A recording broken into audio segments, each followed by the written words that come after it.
Setelah 17 jam bersidang dengan memeriksa 15 orang saksi dan Irjen Verdi Sambo sendiri, sidang Komisi Kode Etik Polri yang dipimpin oleh Kaba Intelkam Komjen Ahmad Doviri menyatakan Verdi Sambo terbukti melakukan 7 pelanggaran etik. Komisi Etik menjatuhkan sanksi perbuatan Verdi Sambo sebagai perbuatan tercela, sanksi penempatan khusus, dan yang terberat adalah sanksi pemberhentian tidak dengan hormat. Pemberhentian tidak dengan hormat atau PTDH sebagai anggota Polri. Demikian putusan sidang komisi ini dibuat dan sebagai tanda sahnya selanjutnya ditandatangani oleh para anggota komisi pada hari dan tanggal tersebut di atas. Dalam sidang etik, Verdi Sambo sempat membacakan pernyataan minta maaf. Namun, atas hasil putusan Komisi Etik yang memecatnya, Verdi Sambo langsung mengajukan banding. Dan majelis Pak Etik, bagaimana kami sampaikan dalam proses persidangan dan mendengarkan putusan, kami mengakui semua perbuatan dan menyesali semua perbuatan yang kami telah lakukan terhadap institusi Polri. Namun, mohon izin sesuai dengan pasal 9 PP 7 2022, izinkan kami mengajukan banding. Apapun putusan banding, kami siap untuk laksanakan. Jika Verdi Sambo jadi mengajukan banding, maka sidang etik banding akan digelar dalam waktu paling lama 30 hari setelah pembentukan komisi banding. Tim Liputan, Kompas TV. Lebih lengkap kita terhubung dengan pakar mikroekspresi Kirdi Putra dan nanti juga akan bergabung bersama kami melalui sambungan telepon dengan anggota Kompolnas Yusuf Warsim yang juga kemarin ikut menghadiri sidang etik Verdi Sambo. Tapi kita sapa terlebih dahulu dengan Pak Kirdi Putra. Selamat petang Pak Kirdi. Selamat petang Mbak Audrey. Pak Kirdi, kemarin sudah dilihat bagaimana Irjen Verdi Sambo tadi juga dilihat ada dalam paket berita membacakan langsung pernyataan maaf dalam sidang etik usai putusan pembacaan atau pemecatan tidak dengan hormat dirinya. Apa yang dibaca ekspresi Irjen Verdi Sambo setelah membacakan atau pada saat membacakan surat permintaan maaf itu? Ketika membaca permintaan maaf memang tidak banyak ekspresi yang bisa kita kita eksplor di situ.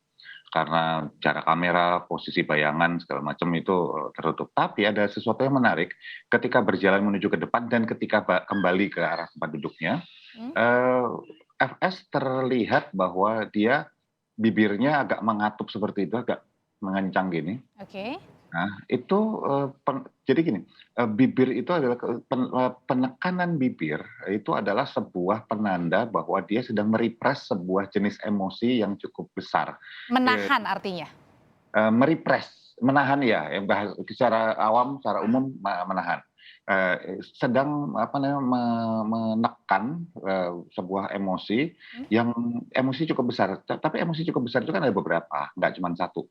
Bisa kita bicara anger atau marah, bisa dia sedih, yang jelas bukan takut, marah, sedih, atau justru ini menekan sesuatu yang sifatnya joy, bahagia, itu juga bisa salah satu ini. Jadi kita belum bisa pastikan yang mana kalau misalnya datanya belum cukup lengkap. Setelah itu ada tampilan wajah atau statement apa yang disampaikan setelahnya. Tapi ini ada sebuah emosi besar yang dia tahan. Tapi lebih ke area mana emosi ditahannya? Pada saat emosikah atau justru pada saat mungkin ada rasa penyesalan? Kita nggak gini, kalau kita bicara penyesalan, saya tidak melihat tarikan garis kesedihan di ekspresinya FS. Kalau penyesalan itu subtle emotionnya itu dasar emosinya sendiri adalah kan sedih ya, menyesal ketika seorang regret itu adalah sedih. Nah ini tidak tampil ada perasaan sedih, tidak ada tarikan di samping alis bagian samping, tidak ada kerutan di bagian atas, tidak ada tarikan ke arah bawah bagian bibir, itu tidak ada. Oke, dan itu terlihat juga pada saat nada bicaranya ya? Nada bicara yang disampaikan ketika membacakan permintaan maaf itu benar terlihat terdengar lebih santai, tidak ada penekanan-penekanan atau tarikan nafas yang cukup berarti. Sehingga artinya apa, dia memang membaca, sekedar membaca tanpa sebuah emosi yang cukup dalam di situ. Oke, Pak Kirdi, tapi kalau dibandingkan dengan sebelum menjalani sidang etik, itu kan agak bersender, kemudian sepertinya agak lebih tenang, agak berbeda ya ketika pada saat putusan sudah dibacakan? Oh jelas beda, beda, beda. Ya, yang kalau kita bicara hari sebelumnya kan terlihat bahwa tadi yang dihadapi ini sampai ke saya pernah bertanya ke beberapa teman-teman media, memberikan sebuah pertanyaan untuk dipikirkan bersama-sama untuk menghadapi satu sidang etik kalau kita profesi, kedua yang dihadapi adalah ketua dewan yang terhormatnya itu adalah orang-orang dengan posisi pangkat lebih tinggi. Oke. Bintang 3 loh gitu ya. Kemudian untuk kasus yang ini nggak kecil, ini kita kasus yang menjadi sorotan masyarakat Indonesia. Posisi duduknya itu memang posisi terlihat bersandar, ekspresi wajah nggak ada terlalu ekspresi yang takut, tegang segala macam. Alis juga turun ya ini ya Mas? Iya, biasa sekali gitu.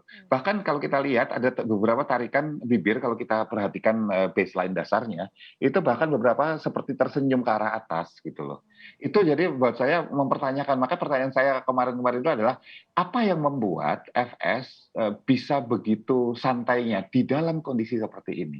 Satu, ada dua kemungkinan kalau kita kelompokkan setelah saya membuat beberapa analisa, saya kelompokkan menjadi dua bagian besar. Satu itu adalah sudah lillahi ta'ala lah istilahnya. Ya udahlah apa yang terjadi terjadilah. Atau yang satu lagi, saya yang bertanya kalau itu, ini kartu truf apa lagi sih yang masih dia punya kan gitu ya. Tapi kan yang pertanyaan. Oke, tapi kan ketika tadi bersandar seharusnya di awal tegang ya biasanya kalau kita orang awam belum menerima putusan harusnya tegang ya, tapi ini sebaliknya justru santai, tapi pada saat pembacaan justru baru ini yang tadi ya ada unsur emosi yang ditahan, ada yang ditekan. Itu artinya bisa berarti bahwa ada sesuatu yang misalnya katakanlah kita ambil kemungkinan kedua, ada sesuatu yang masih dia pegang nih gitu ya. Oke. Begitu timelinenya bergeser menuju ke titik hari ini ketika pembacaan gitu, berarti ada yang bekerja di luar ini nih, di luar skenario misalnya gitu. Ada sesuatu yang berada di skenario harapan yang sudah bisa diperkirakan sebelumnya misalnya. Dan ini yang menimbulkan kemudian munculnya wajah yang menekan emosi tadi. Oke, kalau untuk pada saat pembacaan berarti tidak ada penyesalan ya? Sekali lagi, saya tidak melihat adanya tarikan ekspresi masalah penyesalan di wajah. Baik. Itu saya tidak melihat. Pak Kirdi, sekarang kita akan beralih ke visual. Ini visualnya masih ada dalam setelah dibacakan putusan sidang. Nah, nanti kita juga akan lihat Pak Kirdi bisa mengulas ekspresi pada saat Irjen Verdi Sambo keluar dari ruang sidang etik. Nah, oke, nanti kita lihat nih bibirnya agak mengatup, tapi kemudian nanti akan ada posisi di mana melihat ke arah wartawan ya, atau melihat ke kamera dengan nah ini dia. Apa ada unsur kemarahan nggak ini Pak? Enggak. Jadi lebih tepatnya dia ketika melihat ke arah kamera, teman-teman wartawan ke arah seperti itu seperti skimming aja sih, ekspresi tanpa ekspresi itu kelihatannya. Jadi kalau kita perhatikan ini ya secara pelan-pelan gitu, secara by timeline. Ketika FS kembali ke arah keluar sudah menghadap, udah hormat balik gitu ya. Ada tarikan seperti ini yang saya katakan tadi menahan emosi, seperti ini betul sekali. Terus kemudian berjalan. Ada tarikan nafas sedikit di sudut sini nih. Kelihatan menarik nafas terus kayak gitu nah, ya. Nah kalau ini? Enggak, kemarahan itu justru bisa ditandai dengan katakanlah ada perubahan struktur di dekat mata gitu, misalnya agak mengkerut gitu, tapi kan ketutupan topi itu bagian atas ya kerutannya itu. Tapi bibirnya pasti ada pergerakan misalnya apakah dia itu mengejang, bukan nggak harus gini, bisa gini juga, bisa agak kejang seperti ini atau tetap terbuka terus gitu tapi kaku gitu, dan ini nggak ada. Jadi seperti kayak ngelihat tanpa, justru buat saya gini, kayak orang ngelihat kosong aja tatapan mata, ngelihat ke arah, kayak melihat ke arah tertentu, belum tentu harus ke arah wartawan, kayak dia cuma ngelihat ke arah tertentu tapi tatapannya kosong sebetulnya. Tapi bukan cemas ya ini? Enggak, bukan. Kalau gitu lebih kemana biasanya kalau orang setelah menjalani sidang apapun itu dengan tatapan seperti ini biasanya mengarah kemana? Kondisi yang ketika gini, kan kita harus runut ya satu-satu. Kita nggak bisa melihat snapshot cuman satu ekspresi per ekspresi. Kalau kita gabungkan dari awal kemarin gitu sampai sekarang santai, kemudian ada penahanan emosi, kemudian kembali sebelum keluar menahan emosi sedikit, kemudian ada tarikan nafas, baru buka mulut seperti ini posisinya jalan. Itu saya lebih cenderung melihat bahwa ini kalau saya lah kita dalam kondisi dia itu kaki saya lagi enteng nih. Lagi kayak nggak jejak bumi, lagi kayak oke, gimana lagi nih, harus gimana nih, seolah-olah lagi gamang gitu sih saya melihatnya. Gitu. Oh oke, seolah-olah tetap mau nggak mau ya harus berjalan lah ya, begitu ya. Iya. Tapi saya juga harus bingung mau kemana. Nah tapi yang menariknya di sisi lain pada saat pembacaan surat, Pak Kirdi. Pada saat pembacaan surat itu adalah surat minta maaf. Ya kan, artinya mungkin menyesali perbuatannya. Tapi satu sisi juga ada upaya banding yang dilakukan. Ini kan bukannya bertolak belakang. Jadi gini, kalau seseorang ketika mereka berbuat salah, siapapun nggak harus FS itu ya, ada kondisi ketika memang seseorang itu tanda petik depresi, ketika dia menyesali bahwa kesalahan yang dia buat. Nah, ketika orang depresi, itu dia akan low level energy, dia akan kemudian cenderung tanda petik bisa kalau lebih jauh lagi, dia misalnya contoh apakah menyakiti dirinya sendiri dengan atau istilahnya karena dia merasa bersalah, dia merasa bahwa ya udahlah mau diapain aja terserahlah saya untuk menebus gitu. Yang jelas itu tidak terjadi dalam skenario ini. Ya, kenapa? Karena tadi orang yang tanda petik yang turun secara psikis. Yang arahnya misalnya apakah dia kemudian depresif, itu tidak akan mengajukan banding dengan kata-kata yang cukup firm gitu ya, firm. Saya menyebutnya firm lah ya. Lantang tuh ada yang dulu yang pertama tuh minta maaf awal dulu, itu lantang tuh. Ya. Yang ini firm lah gitu, cukup firm dan cukup cepat mengambil keputusan, walaupun kita bisa saja ada terjadi diskusi sebelumnya yang tidak tertangkap oleh kamera misalnya seperti itu. Tapi menurut saya cukup cepat karena kan kondisinya dalam satu kejadian sidang gitu ya. Jadi buat saya permintaan maaf adalah sebuah permintaan maaf. Apakah permintaan maaf itu tulus atau tidak, yang bisa kemudian benar-benar menilai adalah Sang Maha Pencipta, istilahnya gitu ya. Tetapi sekali lagi, ketika digabungkan dengan sebuah permohonan banding, bisa jadi ini adalah orang tuh bisa menyesal, tapi sekaligus mencoba semua cara untuk dia kemudian juga bisa dapat keringanan, kan juga nggak salah sebetulnya. Itu adalah sebuah kondisi hukum saat ini yang pasti saya yakin FS juga dalam posisinya ya, kita bicara propam loh posisinya ya, itu pasti sangat mengerti sekali. Jadi tapi kalau misalnya minta maaf tapi banding, itu dilihatnya ada rasa penyesalan nggak? Atau ketika orang menyesal kan ya sudahlah, saya terima aja semuanya. Kita lupa selalu ada pertimbangan ketiga.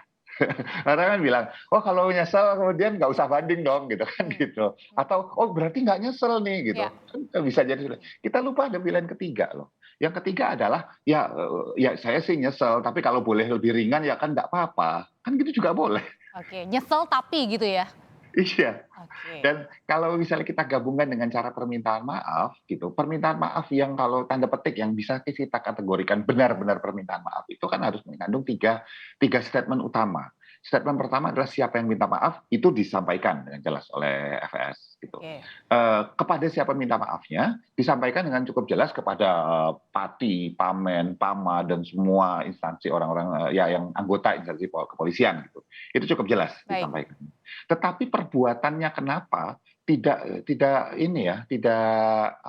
cukup tidak cukup detail, misalnya saya telah melakukan ini nggak kayak gitu.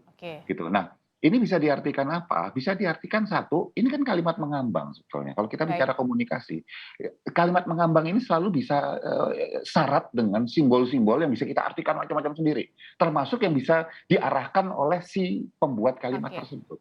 Oke, jadi intinya adalah nampaknya ada rasa penyesalan karena sudah ada minta maaf, tapi masih melakukan upaya berbagai cara ya untuk bisa meminimalisir ya hukumannya. Terima kasih Pak Kirdi Putra, pakar mikro ekspresi sudah berbagi informasi di Kompas Petang.